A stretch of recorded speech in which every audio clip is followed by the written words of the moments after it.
Hello everyone, welcome back to my channel. আজ আবার নিয়ে চলে এসেছি আরেকটি নতুন ভিডিও।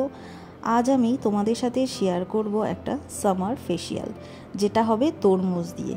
আর তরমুজ তো জানোই কতটা শরীরকে ও স্কিনকে কতটা হাইড্রেট রাখতে সাহায্য করে। তো চলো দেখে নেওয়া যাক স্টেপ নাম্বার 1, ক্লিনজিং। তো প্রথমে একটা বাটিতে আমি 2 চামচ তরমুজের রস আর 1 চামচ র মিল্ক নিয়ে এই উপকরণটিকে ভালো করে মিশিয়ে একটা কটন প্যাড ডিপ করে নিয়ে পুরো মুখে ভালো করে পরিষ্কার করে নেব। ফেসিয়াল করার আগে স্কিনটাকে পরিষ্কার করা খুবই দরকার।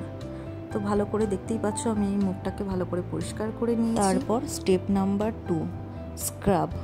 আমি এখানে 2টো তরমুজের খোসা নিয়ে তার ওপর 1 চামচ চালের গুঁড়ো আর 1 চামচ অ্যালোভেরা জেল দিয়ে পুরো মুখে হালকাভাবে রাব করব 30 সেকেন্ডের জন্য। এই ফলে রয়েছে ম্যালিক অ্যাসিড, যা ডেড স্কিন পরিষ্কার করতে সাহায্য করে।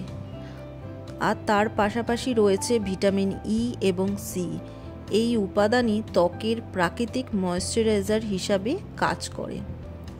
এরপর পুরো মুখটাকে 30 সেকেন্ডস রাব করার পর নর্মাল জলে এটাকে পুরো মুখটাকে ধুয়ে ফেলবো। তারপর আসি স্টেপ নাম্বার 3, ফেস প্যাক। আমি এখানে নিয়ে নেব 2 চামচ তরমুজের রস, 2 চামচ মুলতানি মিট্টি, গ্লিসারিন 7 থেকে 8 ড্রপস এবং তার সাথে সাথে রোজ ওয়াটার নিয়ে নেব 7 থেকে 8 ড্রপস। এই সমস্ত উপকরণকে ভালো করে মিশিয়ে নেব এবং পুরো মুখে ভালো করে অ্যাপ্লাই করে নেব। এটা 10 থেকে 15 মিনিট মুখে রেখে দেব।